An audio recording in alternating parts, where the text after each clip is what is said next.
Los ecuatorianos, felizmente, nos hemos visto libres de aquel complejo ancestral, ese complejo de país vencido, ese complejo de país derrotado, de país despojado. Hicimos una negociación digna. En 1995-98, el Ecuador quería recobrar sus derechos amazónicos, quería recobrar su derecho a navegar por el río Amazonas. Tenemos derechos de navegación como si fuéramos ribereños. Hemos dejado de mirarnos como enemigos, como contradictores, como rivales, y comenzamos a mirarnos como socios. ¿Cómo entender esa integración? Son aproximadamente 2.500 kilómetros de ejes viales para conexión de las provincias fronterizas ecuatorianas del sur con los departamentos peruanos del norte. Hemos construido centros de salud, hemos construido instalaciones, por ejemplo, para servicios en fronteras. En fin, la interacción entre las poblaciones ecuatorianas y peruanas de la frontera es ahora mucho más intensa de lo que era antes. ¿Qué significa 20 años después el Perú para nuestra política exterior? Significa cooperación en el área fronteriza, significa un mercado importante para nuestros productos, significa un socio en el ámbito latinoamericano, en el ámbito americano en general, significa un país con el que podemos asociarnos para ampliar nuestras posibilidades de interacción en el ámbito comercial con otras regiones. ¿Y para los ecuatorianos? Libres de esa mitología de enfrentamiento, de esa mitología de amenaza de guerra, de esa mitología de rivalidad que había antes entre los dos países. Y ahora los ecuatorianos se sienten muy bien cuando van al Perú, y los peruanos se sienten también muy bien cuando vienen al Ecuador. 20 años después, Alessandra Vela, las críticas al acuerdo de paz se ven con la misma fuerza de antes, es decir, ¿cabe decir 20 años después que la paz fue digna o que la paz fue pragmática? No, yo creo que la paz fue digna y que sin esa condición no hubiera habido paz y ninguno lo hubiera firmado. Y creo que es fundamental reconocer que después de la existencia de esa paz, los conflictos han desaparecido. Es inevitable que pueda haber algún tipo de diferencias de opinión al respecto en algunos de los múltiples pasos que se dieron, pero lo fundamental es que el Ecuador finalmente es libre del conflicto. Puede establecer una línea de política exterior independiente, puede pensar en su futuro y puede desarrollarse de la mejor manera. Si hubiera sido un mal acuerdo de paz, entonces usted dice que no hubiera habido paz, por más que se hubiera firmado. Lo que digo es que no, o sea, yo no estoy diciendo que haya sido un mal acuerdo de paz. No, yo digo que si hubiera sido, usted dice que fue un acuerdo digno, le digo, si no hubiera sido un acuerdo digno, si hubiera sido un mal acuerdo el que se firmó, no hubiera habido paz, el Ecuador no hubiera estado tranquilo. No hubiéramos llegado a ningún acuerdo, no hubiera habido una satisfacción al interés y al honor de los ecuatorianos, y en consecuencia, si no hubiera respetado la solución, la dignidad del Ecuador, no estaríamos ahora aquí todos los problemas que celebrando los 20 años de la firma de la paz. Y todos los problemas que le han llegado al Ecuador, como crisis económica, estos conflictos internos, ¿hubieran sido llevaderos con una guerra abierta, con una amenaza permanente? No, hubiera sido terrible para el Ecuador tener que enfrentar eso, y más que eso, tener que enfrentar al mismo tiempo una amenaza en la frontera sur y una amenaza como la que enfrentamos ahora en la frontera norte. Perfecto. Embajador Marcelo Fernández de Córdoba, ¿se pueden negar los beneficios alcanzados por la paz?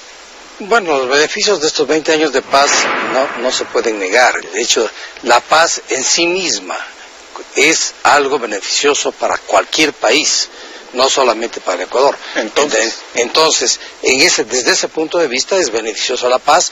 Desde ese punto de vista tenemos que mirar hacia el futuro para que el Ecuador alcance las metas que se dijeron en esa época que nos han llegado. Mire, que yo voy a hacer una pequeña crítica de 3 cosas, ¿no?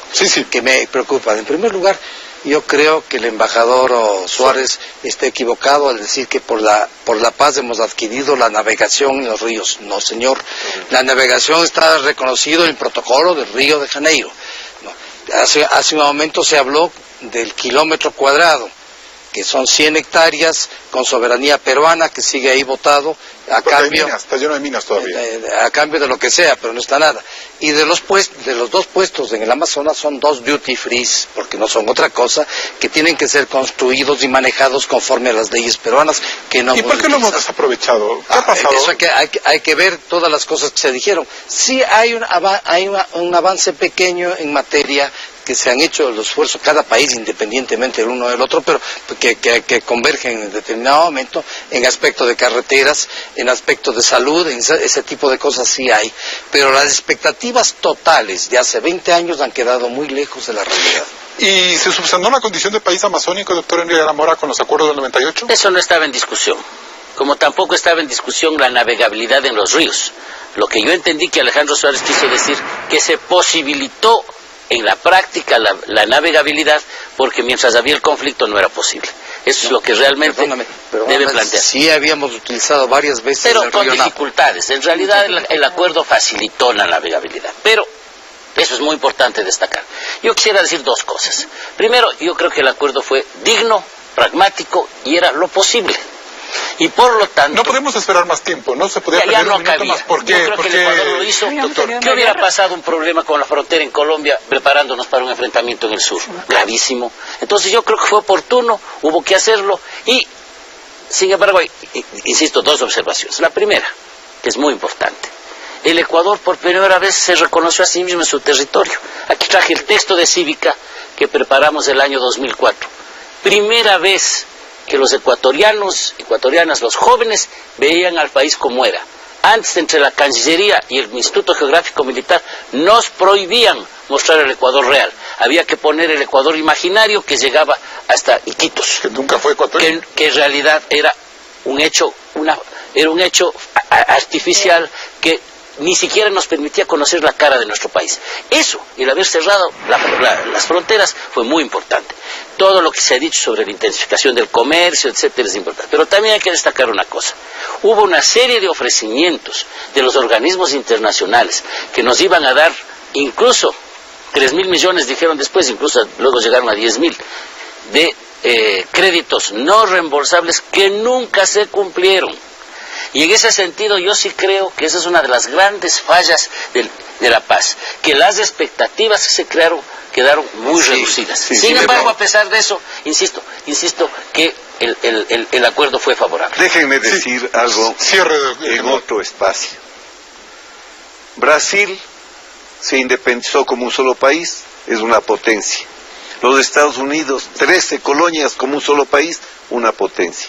Los hispanoamericanos, 24 países que al día 7 de la independencia comenzamos a darnos balas todos contra todos.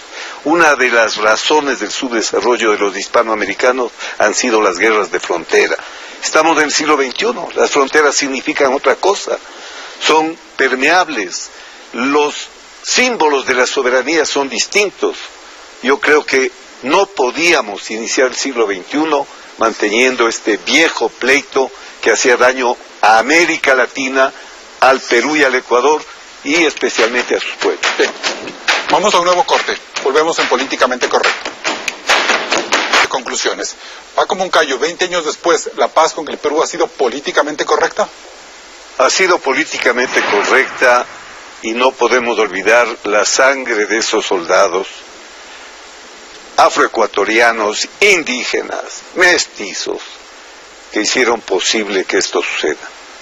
Sobre su sangre disfrutamos de esta paz. Marcelo Fernández de Córdoba. Bueno, evidentemente creo que hay que mirar hacia el futuro. El Ecuador tiene que mirar hacia el futuro, seguir hacia adelante. Esta paz que hablamos que tiene 20 años, yo simplemente corrijo, son 23 años de la declaración de paz de Itamaraty, sin la cual no se explica lo que vino posteriormente. El proceso, un proceso largo, difícil, que culmina con estas negociaciones del año 98 y que nos permite a los ecuatorianos, y yo insisto en esto, mirar hacia adelante. Mirar hacia adelante qué podemos hacer por el país, qué podemos hacer porque este país se desarrolle y todos sus habitantes tengan un nivel de vida adecuado, que eso es lo fundamental. Alexandra Vela, ¿qué es lo políticamente correcto? políticamente correcta es la elección que nos da el resultado que nos permitió llegar a la paz. Y es que cuando los ecuatorianos somos capaces de sentarnos en una mesa y consensuar, de superar las diferencias que tenemos y presentarnos todos juntos con una tesis para lograr llegar a una solución como el caso de la paz, somos capaces de hacerlo. Esta es una lección que debemos reivindicar hacia adelante, dejar de lado las múltiples diferencias que tenemos, superarlas y concentrarnos en llegar a los acuerdos necesarios para que logremos el futuro que todos estamos esperando. Enrique Ayala Mora. Efectivamente, la paz se logró solamente cuando se generó un gran consenso nacional. Diversas fuerzas políticas, sectores sociales, regionales, trabajadores, empresarios, todos juntos confluimos en la necesidad de la paz. Ese consenso es un ejemplo para el futuro. En el futuro necesitamos hacer un gran consenso nacional para institucionalizar el Ecuador, para reformar la Constitución por las vías adecuadas y para superar el autoritarismo y la corrupción. Ese es nuestro gran desafío. Hace 20 años millones de ecuatorianos teníamos un nudo en la garganta. El cierre de la sempiterna disputa con el Perú llegaba a su fin. Y a muchos ese acuerdo nos pareció poco ventajoso. Pero la paz era urgente e inevitable. El Ecuador tenía que mudar de piel y asumir desafíos que iban más allá de sus fronteras. La globalización era un hecho y como país teníamos que reinventarnos. En estos 20 años pasamos de la peor crisis económica a la mayor bonanza de la historia. Adoptamos el dólar. La migración nos marcó para bien y para mal. Y nuestras instituciones debieron resistir un proyecto autoritario. Imaginemos todos estos sobresaltos con la amenaza permanente de una guerra. Hasta el próximo programa. Sin duda un gran debate de este momento histórico para nuestro país. Enseguida el resumen de Visión 360. Hasta la próxima.